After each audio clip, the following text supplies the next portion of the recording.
Sëriñ Fallou Mbacké borom na am mu am borom du am ba mu amee nu mu wax ñii dañ ni nuut ñii ni nas kii mooy Sëriñ Fallou Galas Baye Mbène doomu Joal Fadiouth bi nga xamante ni moo dem am bitig bu am jom daal di koy tuddee 18 safar nga xam ni dara du hasard yow mi nga xamante ni yaa doon seetaan sa image nga xamante ni da nga daan woote si serveur Canal Plus ñu naan la xaaral tuuti néggandikoo patienteel Sëriñ Fallou Mbacké daal dinay dindi loolu daal di lay indil bitig bu am maanaam bitig bu am classe bitig bu am jom di lay jaay abonnement gaawal gaaw jokkoo Sëriñ Fallou Mbacké numéro yomb ba dee di 035 83 13 Cheikh Thiané mu nekk xale bu yànje xale bu am maanaa xale bu rafet xale boo xamante ni day wax ak yow daal di lay aboneel ñu jaay la abonnement daal di lay aboneel ku mel ni Sëriñ Fallou daal di déplacé wu ñëw yéeg orienté la ba nga tàggoog réception de signal yow mi nga xamante ni bëgg ngaa seetaan football championnat wala théâtre loo mënti seetaan wala sunu yëf bii lëmbee jamono gaawal gaaw daal ci 77 035 83 13 gaawal gaaw nga daal di jokkoo boutique Sëriñ Fallou.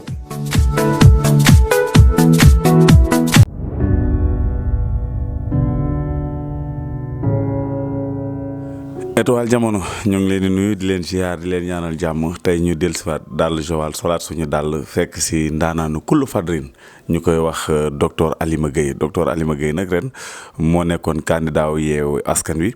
tey nag ñu fekk ko fii nga xamante ni mooy këram ginnaaw bi élection yi jeexee ñu daal di koy dalal ci Dàll Joal docteur maa ngi lay nuyu. waaw jëli maa ngi lay nuyu di la ziar di nuyu profité si occasion bi di remercier waa Joal Fadiouth di leen nuyu di nuyu aussi waa Étoile Jamono di leen jox seen wàccuwaay jaajëf. kan mooy docteur Alima Gueye. waaw docteur Gueye bon Joal moom Papis lañ gën a xam Papis Gueye lañ gën a xam maa ngi tudd Amadou Alima Gueye parce que. Joal fii laa defee sama cursus scolaire CM Lamine Senghor lycée Léopold Sédar Senghor après dem université bon bi ma paree aussi ñëwaat naa Joal centre de santé Joal après par la suite la voyagé ak benn ONG bi mu tudd Waha International demoon nekkoon France defoon quelques tours aussi si yenn dëkk yi newoon aussi Libéria si période Ebola bi fa lañ nekkoon fa laa jeexale woon mission bi ak ñoom après bi ma ñibbisee waatee aussi ñëw investir fii sama dëkk démarré benn cabinet stade cabinet la woon bon instant yi yéeg nañ dem nañ ko stade clinique cursus professionnel bi loolu la ak scolaire bi leneen li aussi mooy bon maa ngi yëngatu ci mouvement associatif bi que ce soit avec sama ASC koñ ASC yaakaar ak aussi yeneen mouvement de jeunesse yi nga xam ne peut-être ñu ngi ñuy solliciter wala ñu ngi ciy participer au niveau de Joal Fadiouth voilà. loolu leer na mais balaa maa ñëw ci politique docteur Gueye clinique docteur est-ce que métier boobu noonu yéen jafe-jafe ngeen ci jànkonteel. bon man de bon wàllu faj. métier bi ñu ciy am su fekkee ne au plan professionnel maanaam ci wàllu liggéey bi. gisuma ci mu am jafe-jafe parce que aussi bon jafe-jafe bu ci mënti am rek peut-être li ngay soulager population bi moo ko ëpp. sentiment boobu daal defe naa lépp lu si nekk si jafe-jafe loolu moo koy muur. bu fekkee nag en tant que par exemple kuy nekk si milieu bi nekk un investisseur nekk kuy def sa xaalis peut-être lenn te loolu c'est unanime le matériel médical dafa cher au Sénégal te aussi nekk na loo xam ne moo gën a tax faju Sénégal métti dangay gis structure yoo xam ne structure publique la yenn matériel yi mënuñ ko am te kooku su fi amul rek sonalul liggéeykat yi wala bu leen sonalee benn malade bi lay sonal fukk parce que malade bu ko soxlaa malade moo koy dem jéggaani donc le plus souvent su ñuy wax daal problème yi en réalité si cherté matériel médical bi la ak aussi surtout plateau technique bi pour nga relever sa plateau technique moom il faut nga def si xaalis bu bëri te loolu de plus souvent nag moom la ñuy gën a remarqué parce que c'est des matériels yoo xam ne des fois dañ ko surtaxé te defaree wuñ ko Sénégal loolu daal moo ñu xaw a sonal. Papis Gueye ñu ñëw fi en tant que nag Yewwi Askan Wi ren ngeen def campagne dugg ci campagne bi ñu dem élection ngeen jël 3e position loolu lan moo ko waral surprise la ci yéen wala nekkul surprise. non surprise bi kañ mooy le fait que ñu jël 3e parce que ñun bon ba ñuy dem élection moom demuñu woon pour participer dañoo demoon pour jël. dañoo demoon pour gagner mais bon li yàlla defal yàlla tànn na keneen classé wu nañ 3e position mais loolu aussi dañuy jàpp ne dañ koy remercier population bi. remercier ko ñi ñu àndaloon ci coalition bi ma profité ci occasion bi pour remercier leen ñoom ñëpp parce que franchement ñëpp ci def seen alal def ci seen doole def ci seen temps pour que au moins ñun ñu mën a soulever di remercier aussi suñu coalition bi parce que coalition bi si au niveau de Joal dañ ci àndoon ak par exemple waa Grand Parti àndoon nañ ci ak waa Taxawu Sénégal ànd nañ ci ak waa PUR ànd nañ ci ak République des Valeurs ànd nañ ci ak aussi ñeneen ñi nga xam ne par ak Pastef mais aussi d'autres mouvements apolitiques comme koy mouvement ñoom Idrissa Diène dañoo nekk ñoo xam ne dañ cee jàpp te c'est comme si ku nekk da ngaa bëggoon a gagner donc ça veut dire que loolu nekk na loo xam ne lu ñu marqué la te aussi ñoom ñëpp benn yéene lañ amoon yàlla def na nag liñ bëggoon antuwul mais du tee aussi nañ gën a góorgóorlu gën a jàpp ne c'était la première fois mënoon na neex comme mënoon na bañ a safaan bi am na. comme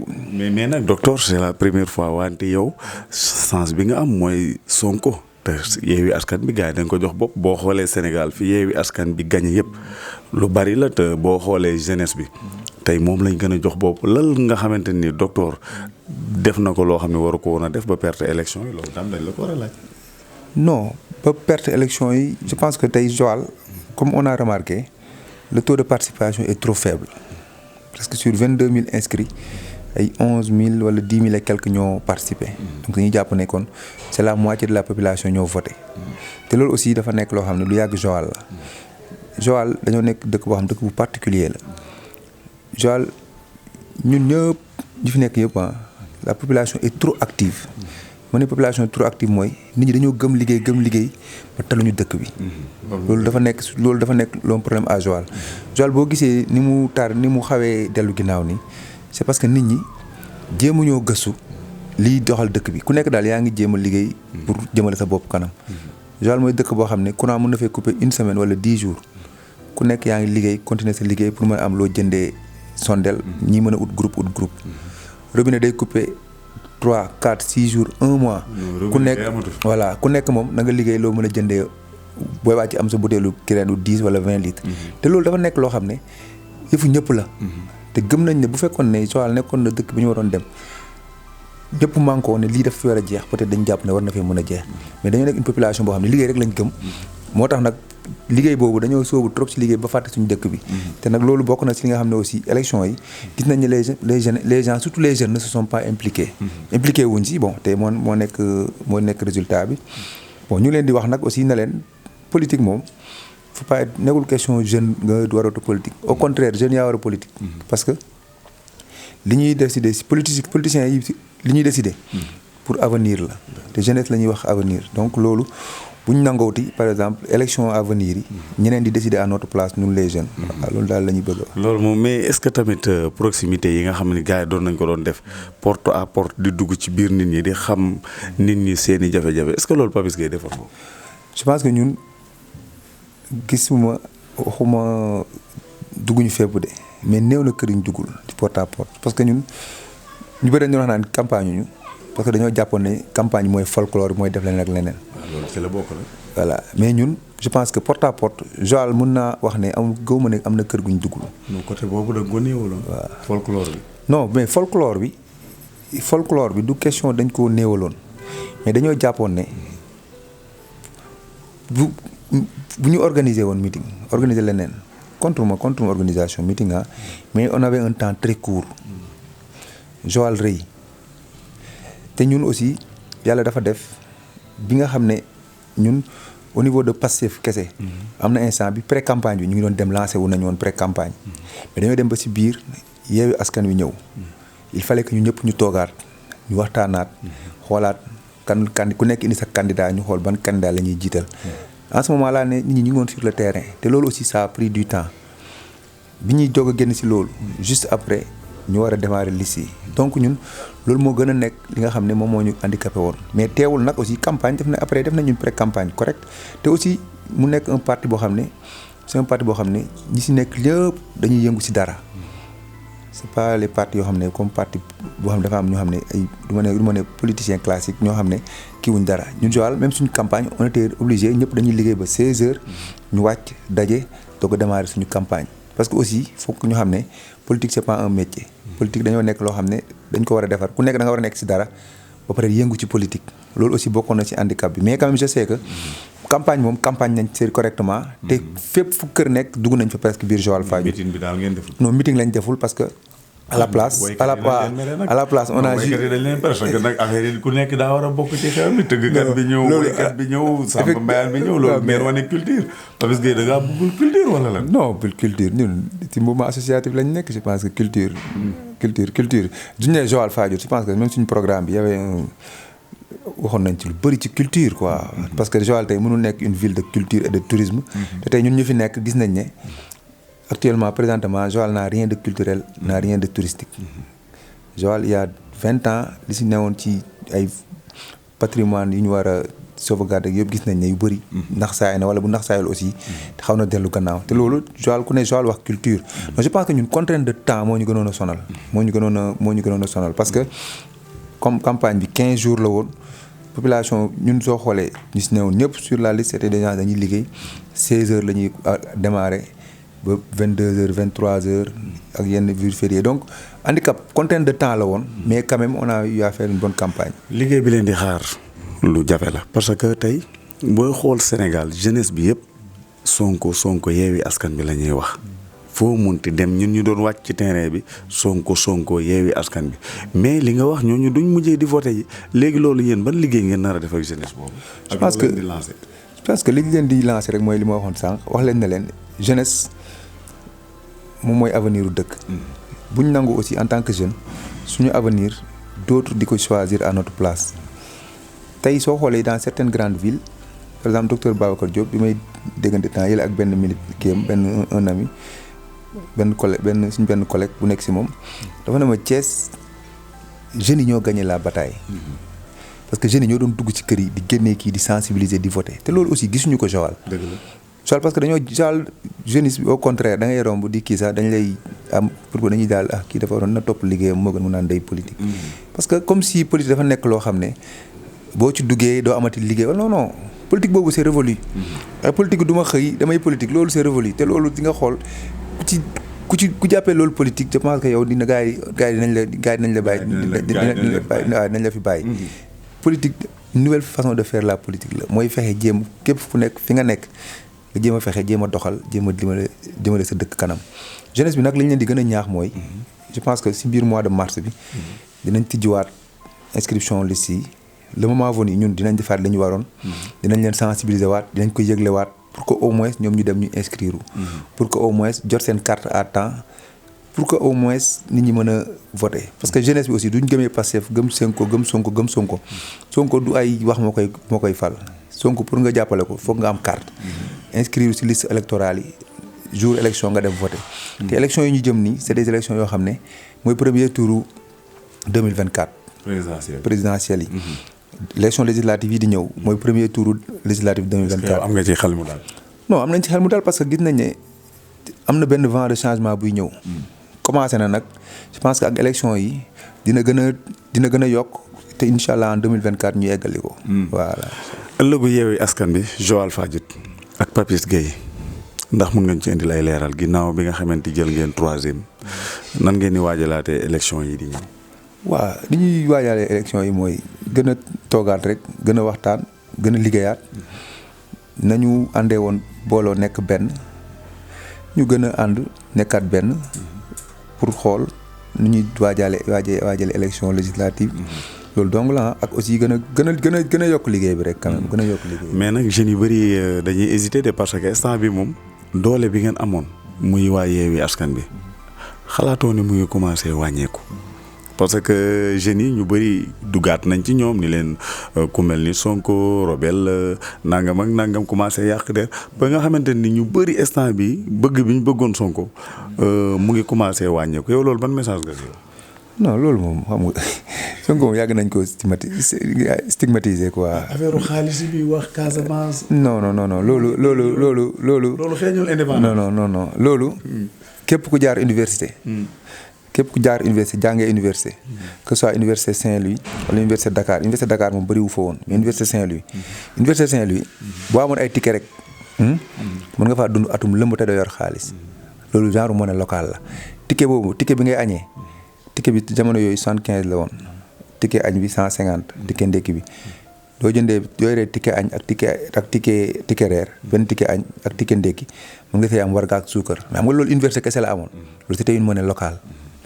bëri na yeneen dëkk yoo xam ne ay dëkk la yoo xam ne monnaie locale dafa am te monnaie locale xam nga pour lan la pour gën a soqali économie dëkk tey si misaal Joal bu ñu ñëwoon ñu am une monnaie locale xam nga ñu tuddee ko Joal Fadiouth par exemple.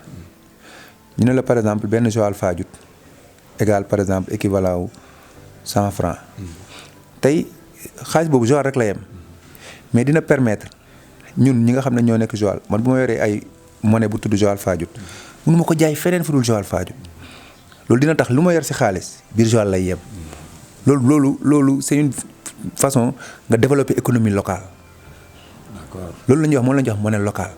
ça veut pas dire non mais ça veut pas dire que Joal du amati franc CFA non mais dañuy gën a bëgg par exemple tey bu may duggi marché mën naa bañ a yore 5000 francs wala 3000 francs damay jël ay monnaie Joal Fadiouth ma dem dugg marché lépp fa laa koy jaayee luñ may delloo aussi ñoom Joal Fadiouth lañ may delloo mais du tee am na boutique yoo xam ne boo fa duggee par exemple amul Joal Fadiouth wala bu may dem feneen xaalis franc CFA laay jënd.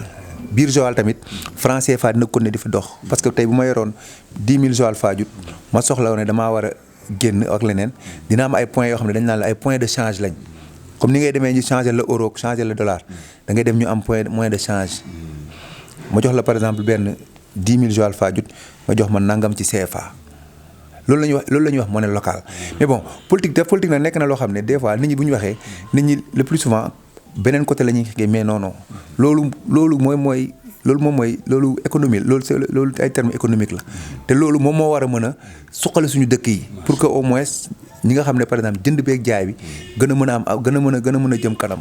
mu nekk Étoile Jamono ñu ci toog ak ki nga xam ne mooy docteur Alima Gueye ñu ngi ñuy wax gars yi rek ñuy gën di continuer di abonné tey aimer vidéo yi di gën di partager parce que loolu rek mooy may site bi doole docteur Alima Gueye ak politique liggéeyam. docteur da nga ko rëccu wala sa activité ni mu bëree nga jékki-jékki rek dugg ren ci politique ci langue boo xam ne xamewuñ la ko docteur loolu da nga ciy continuer wala ren rek la yem. non man bu ma amee benn regret bu may def mooy pourquoi teeluma dugg ci politique. waaw lu tax loolu. parce que gis nga politique ren question boobu dégg nañ ko lu bëri ci campagne bi. ak déception yi am yëg. non ñëpp yaakaaroon ni yaay jël pay. mais dara xam nga politique pay moom nga kii falu kooku yàlla moo koy def yàlla moo def ñun ñëpp dañ doon bëbët rek.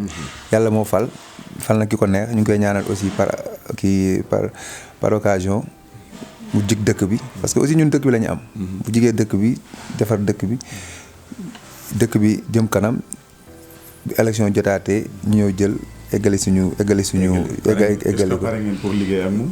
non pare liggéey ak moom liggéey ak moom ça va ñun ñun opposition lañ. dañuy opposé wu mais nag duñ nekk opposition nihiliste maanaam dara baaxul ku def lu baax ñu ne la baax na waaye nag bu ñu gisee koo xam ne wala bu ñu gisee loo xam ne c'est à l'encontre des intérêts de Joal Fadiouth dinañ taxaw ne déedéet. waaw temps bi ngeen di nekk nag li ngeen di apprécier moom bëriwul. non ñoom ñu comme que ñoom moom ñu ngi joog a dal. ñu ngeen di ñaanal.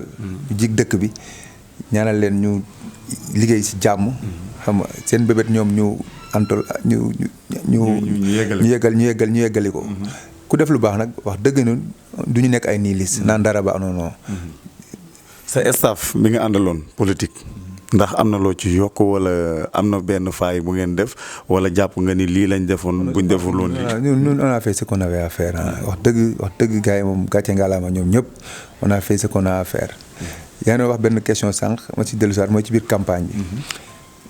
ku nekk da lay wax naan la non yow duñ la fal nga dem toogi mairie bàyyi suñ clinique bi non loolu wax ju yàqu la. 41 ans laa am retraité wu ma Joal nag dañoo tàmmoon di am des maires yoo xam dañoo nekk à la retraite dañuy xëy dem mairie toog. ba ñii fi nekk sax. mais tey mairie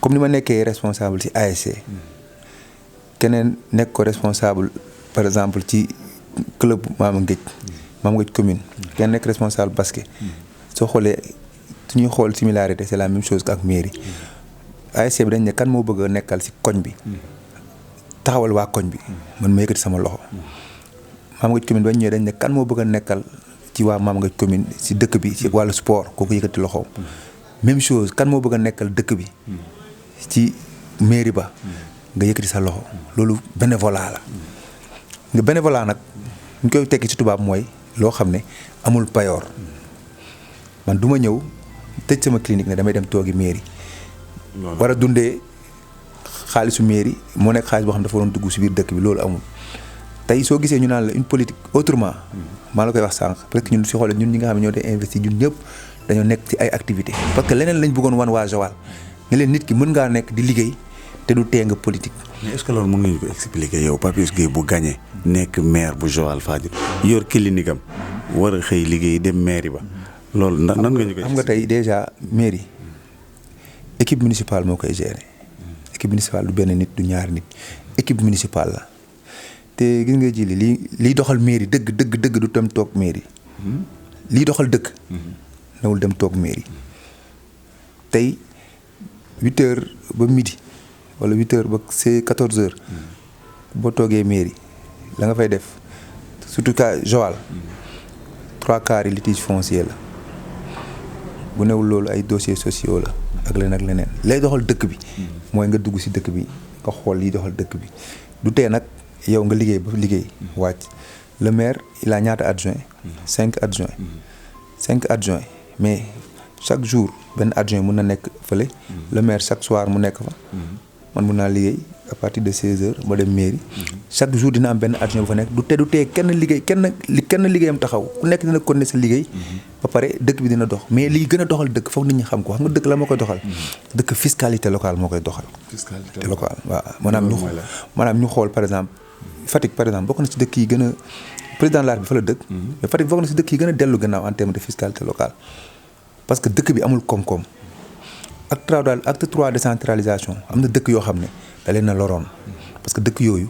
amuñu xaalis amuñu koom-koom ci dëkk bi fiscalité locale fi ñu koy wax mooy lépp loo xam ne nit ki mi ngi ci dëkk bi comme activité économique nit ki di fay patente nit ki di fay leneen garage yi li ñuy génnee port bi li mu war a génnee xel comme li mu war a génnee stationnement yi li ñu war a génnee occupation va loolu la ñuy wax fiscalité locale te loolu nag neexul ba neexul nag Joal la ci am ba doyal ak suuf si usines yi fi nekk war a fay station yi bu ñuy implanté wu nga jox leen par exemple ñu la ñu war a verser dëkk loolu moom mooy doxal dëkk. mais dafa mel ni waxoon nga ci bâtiment yi ñuy tabax. mais dëkk. loolu tam maçon yu bëri dañoo tiitoon. ak ñu jëndoon kër non man mosuma wax ci man dama ne woon. da nga ne woon ñi tabax xaw ma wàllu bâtiment. non autorisation de construire la li nga autorisation de construire. boobu est-ce que doo ko effacer ci sa. non autorisation de construire loolu du man maa ko wax sax. loolu loi moo ko wax.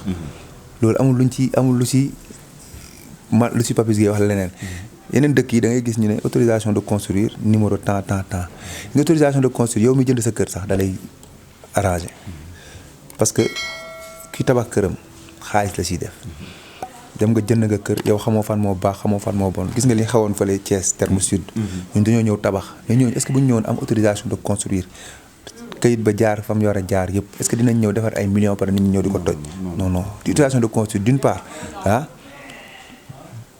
fànn bu njëkk bi mooy dina may dëkk bi xaalis. mais nag foofu faaw ma taxaw fi kon daal ñooñu ñi ci doon balaame Macky Sall Macky deful daal. non xam nga Macky. du question la man toj bi moom. d'accord ma toj. nit ku liggéey ñaq ba tabax këram dama jàpp ne solution bi leneen la mais pas toj. ki ñu war a njëkk a punir mooy ki nga xam ne moo ñëw jaay leneen mais dama ne pour en règle générale laay wax pour autorisation de construire lan mooy njëriñam ci dëkk. li njëriñam ci dëkk am na quitus boo xam ne da nga ko war a fay fële mairie mais loolu day dugal xaalis ci dëkk bi am na looy utee fële kii impôt looy fay impôt domaine am na looy fay urbanisme kayit yooyu yëpp soo ko bañee ñoom ñoo lay ñëw ñu jox la autorisation de construire kooku dina tax man bu ma ñëwoon war a tabax foo xam ne waruma faa tabax. Joal yi ngi dégg ñu ne problème mu 30 mètres yi. tabax am na ñu fi nekk tabax nañ ci 30 mètres mais est-ce que tey ñooñu bu fekkoon ne demoon nañ uti autorisation de construire. yóbbu seen plan cadastral. ñu xool ko ci plan cadastral lu dëkk bi est-ce que ñu dañ leen autoriser pour ñu tabax. non voilà l'autorisation de construire soo xoolee pour loolu la mais du pour yàqal kenn wala du pour la au contraire ki nga xam ne da ngay jël sa xaalis di investir. di tabax sa kër da nga ko war a tabax ci foo xam ne leer na ëllëg si biir kenn du la sonal yaa sa njaboot. te loolu dafa nekk loo xam ne aussi day indi ay koom si dëkk bi. en tout cas nag faaw ngeen ut ku dëkk Bawol dëgg parce que fii sama classe gi seen jàng soriwul am na nooy waxee dañ naan kii bu kii dafa nar a indi ay. de construire loolu loi Sénégal sax ko wax. loolu du kii ñoo ko wax. loolu loi Sénégal ñoo ko wax mu ñoo ne par exemple nit ki balaa ngaa tabax autorisation de construire temps la te autorisation de construire conseil municipal bu nekk moom moo koy définir par mètre carré. le plus souvent li ngay fay ci mètre carré bi. ci suuf genn wàll la ñuy fay ci mètre carré bu fekkee tabax bi ci kaw la loolu moom je pense que ci dëkk yëpp am na fa. sama réalisateur mu ngi may signaler législative yi di ñëw yan taxawaay ngeen ci war a am. waaw législative yi daal incha allahu rabbi taxawaay bi ñu ci am mooy taxawaay bi nga xam ne moom la ñu amoon ci élection municipale yi rek fexe gën a doole yokk liggéey bi pour incha allah coalition Yewwi Askan Wi am ndam fii biir Joal. macha allah kon remerciement ñooy gërëm ak ban mot de la fin lan nga war a jeexal. waaw sant population Joal Fadiouth rek. aussi gis nañ campagne bi. gis nañ taxawaay bi soutien bi aussi que ce soit soutien moral bi. ñenn ñi aussi am ñoo xam ne xamuñ leen defuñ leen dara ñu ngi def seen ay ñaan. def seen ay jël seen alal di si def. je pense que loolu aussi nit ki nit ki nekk si wala aussi ñi la xam ne dañoo xam musuñ la dégg woo la ne la kaa ñu jàppale la je pense que loolu. ñun amul loolu lu rëy la. ñu leen di remercier di leen wax ne aussi dañ ñoo sas. parce que aussi sas nañ ñu parce que gis nañ taxawaay bi si biir élection yi. di remercier aussi les autres candidats parce que def nañ ko bi ñu paree. si élection yi le lendemain. je pense que dem nañ kër ñëpp féliciter leen. ziar leen wan leen ne leen compétition la woon rek jeex na. li des mooy ñun ñoo bokkaat Joal ñu def te loolu aussi. c'est juste pour wane ne politique mun nañu. nekk bañ a bokk gis-gis mais quand même au moins bu ñu fexee ba yëpp jeex nañ ñëwaat ñu ñëw autour de l'essentiel. je pense que tey benn kër rek war naa yee Sénégal ñu xam ne politique du noonoo mooy kër Diaz yi diggante Barthélémy Diaz ak papaam.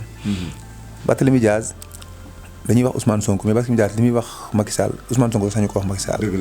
te pourtant kër fi mu nekk nii kër papaam lay yeewoo. te papaam ministre conseiller Macky Sall donc politique nit ki mën nañu am divergence d'idée. bañ a am xalaat bañ a wutee xalaat. mais du tee ñëpp à chaque fois. nañu ñëw autour de l'essentiel. gisoon nañ fi yenn affaire yoo xam ne honoré wul Joal. que ce soit ay xeex beeg sànnante beeg yooyu c'est des choses yoo xam ne je pense que war na disparaître ci paysage politique Joal ñu xam ne ñun ñëpp ñoo bokk ndey ñoo bokk baay. te xam ne politique. du non c'est juste que ku nekk bëgg nga defar mais te ku nekk jàpp nga ne man fii laa war a jaar pour mën a defar voilà. mu nekkoon docteur Alima Gueye xanaa beneen yoon di ñu mën a may ñu waxtaan ci wàllu wér-gu-yaram comme yow moom sa casquette dafa bari. waaw incha allah loolu moom problème avec plaisir. kon nag mu nekkoon Étoile Jamono ñuy jaajëfal Aline Diouf. nekk suñu xarit moom it nekk fii ci kër gi mu yombalal ñu liggéey bu baax.